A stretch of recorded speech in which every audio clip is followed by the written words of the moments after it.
Cabinet मंत्री और राज्य मंत्री किसमें कितना अंतर? जाने कैसे मंत्री पद मिलते ही बढ़ जाती है तनख्वाह। केंद्र में एक बार फिर एनडीए की सरकार बन गई है। नरेंद्र मोदी ने रविवार को तीसरी बार प्रधानमंत्री पद की शपथ ली है। उनके साथ 71 सांसदों ने भी मंत्री पद की शपथ ली। एनडीए सरकार में 30 कैबिनेट मंत्री, 5 राज्य मंत्री स्वतंत्र प्रभार और 36 राज्य मंत्री बनाए गए हैं। ऐसे में जानते हैं कि इन तीनों में अंतर क्या है और इन तीनों को बाकी सांसदों से क्या अलग भत्ता मिलता है। नरेंद्र मोदी तीसरी बार प्रधानमंत्री बन गए हैं। रविवार को उन्होंने प्रधानमंत्री पद की शपथ ले ली है। उनके साथ साथ 71 सांसदों ने भी मंत्री पद की शपथ ली है। मोदी सरकार में ये सबसे बड़ा मंत्रिमंडल है। 2014 में जब मोदी ने पहली बार प्रधानमंत्री पद की शपथ ली तब उनके साथ 46 सांसद भी मंत्री बने थे। 2019 में उनके मंत्रिमंडल में 59 मंत्री शामिल थे।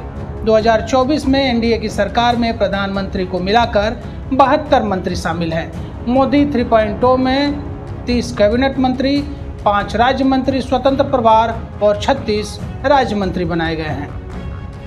अभी मोदी कैबिनेट में 9 सांसद और मंत्री बन सकते हैं क्योंकि संविधान में 81 मंत्रियों की सीमा तय है। संविधान के 91 संशोधन के मुताबिक लोकसभा के कुल सदस्यों में 15% को मंत्रिमंडल में शामिल किया जा सकता है। लोकसभा में कुल 543 सीटें हैं, इसलिए कैबिनेट में 81 मंत्री ही हो सकते हैं। एक भी मुस्लिम मंत्री नहीं, तो जानिए मोदी 3.0 कैबिनेट में शामिल 5 अल्पसंख्यक नेता कौन हैं। मोदी कैबिनेट 6 वकील, 3 MBA, 1 CA, 1 एक्टर। जानिए मोदी कैबिनेट में किन किन प्रोफेशन से जुड़े लोग हुए शामिल। एक ऐसा मंत्री जो किसी सदन का सदस्य नहीं, 2 ऐसे जो चुनाव हारे, 11 राज्यसभा से। मोदी कैबिनेट 3.0 के surprise factor. Modi cabinet 5 OBC, 2 दलित, 3 सामान्य जाति से। मोदी कैबिनेट में यूपी से कौन है 10 मंत्री। एनडीए गठबंधन दल के नेता नरेंद्र मोदी लगातार देश के तीसरे प्रधानमंत्री बन गए हैं। 29 OBC, 28 जनरल, 10 SC, 5 ST, 7 महिलाएं। मोदी कैबिनेट की समझिए सोशल इंजीनियरिंग। संविधान के अनुच्छेद 75 के तहत प्रधानमंत्री की सलाह पर राष्ट्रपति मंत्रिमंडल का गठन करते हैं। मंत्रिमंडल में 3 तरह के मंत्री होते हैं, जिसमें कैबिनेट मंत्री, राज्य मंत्री स्वतंत्र प्रभार और राज्य मंत्री होता है। मंत्रिमंडल में सबसे ताकतवर मंत्री कैबिनेट मंत्री होता है। उसके बाद राज्य मंत्री स्वतंत्र प्रभार, फिर राज्य मंत्री होता है। जिन्हें भी मंत्रिमंडल में शामिल किया जाता है उन्हें बाकी सांसदों की तुलना में हर महीने अलग से भत्ता भी मिलता है। तीनों में क्या होता है अंतर? कैबिनेट मंत्री, ऐसे मंत्री सीधे प्रधानमंत्री को रिपोर्ट करते हैं। इन्हें जो भी मंत्रालय दिया जाता है उनकी पूरी जिम्मेवारी उनकी ही होती है। कैबिनेट मंत्री को एक से ज़्यादा मंत्रालय भी दिए जा सकते हैं। कैबिनेट मंत्री का बैठकों में शामिल होना जरूरी होता है। सरकार अपने सभी फैसले कैबिनेट बैठक में ही लेती है। अब आते हैं राज्य मंत्री स्वतंत्र प्रभार। कैबिनेट मंत्री के बाद स्वतंत्र प्रभार वाले राज्य मंत्री होते हैं। इनकी भी सीधे रिपोर्टिंग प्रधानमंत्री को ही होती है। इनके पास अपना मंत्रालय होता है। ये कैबिनेट मंत्री को रिपोर्ट नहीं करते। स्वतंत्र प्रभार वाले राज्य मंत्री कैबिनेट बैठक में शामिल नहीं होते। अब आते हैं राज्य मंत्री। कैबिनेट मंत्री की मदद के लिए राज्य मंत्री बनाए जाते हैं। इनकी रिपोर्टिंग कैबिनेट मंत्री को होती है। एक मंत्रालय में एक से ज़्यादा भी राज्य मंत्री बनाए जा सकते हैं। कैबिनेट मंत्री की गैर मौजूदगी में मंत्रालय की सारी जिम्मेवारी राज्य मंत्री की होती है। राज्य मंत्री भी कैबिनेट बैठक में शामिल नहीं होते। मंत्री पद मिलते ही बढ़ जाती हैं सुविधाएं। वैसे तो लोकसभा के हर सदस्य की सैलरी और भत्ते तय हैं, लेकिन जो सांसद प्रधानमंत्री, कैबिनेट मंत्री या राज्य मंत्री बनते हैं उन्हें हर महीने बाकी सांसदों की तुलना में एक अलग से भत्ता भी मिलता है। सांसदों को मिलने वाली सैलरी और भत्ते सैलरी एक्ट के तहत तय होती है।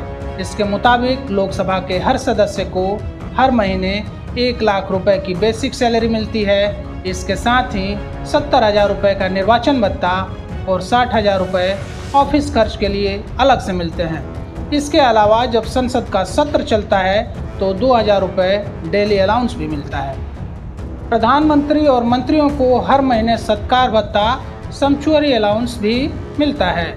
प्रधानमंत्री को 3000 रुपये, कैबिनेट मंत्री को 2000, राज्य मंत्री स्वतंत्र प्रभार को 1000 और राज्य मंत्री को 600 रुपये का सत्कार भत्ता हर महीने मिलता है। ये भत्ता असल में हॉस्पिटैलिटी के लिए रहता है और मंत्रियों से मिलने आने वाले लोगों की आवभगत पर खर्च किया जाता है।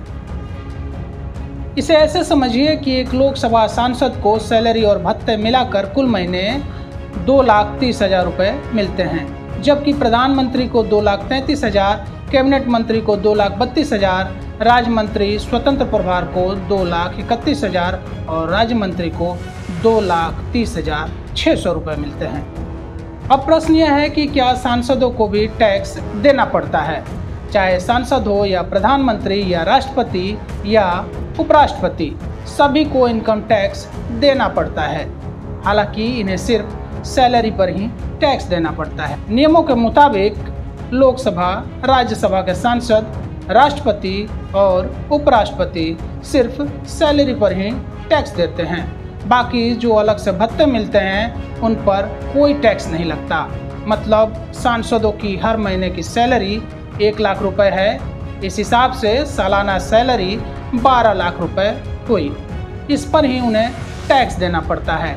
सांसदों, प्रधानमंत्री, राष्ट्रपति, उपराष्ट्रपति, इनकी सैलरी पर अन्य स्रोतों से प्राप्त आय के अंतर्गत टैक्स लगाया जाता है। आपको ये जानकारी कैसी लगी?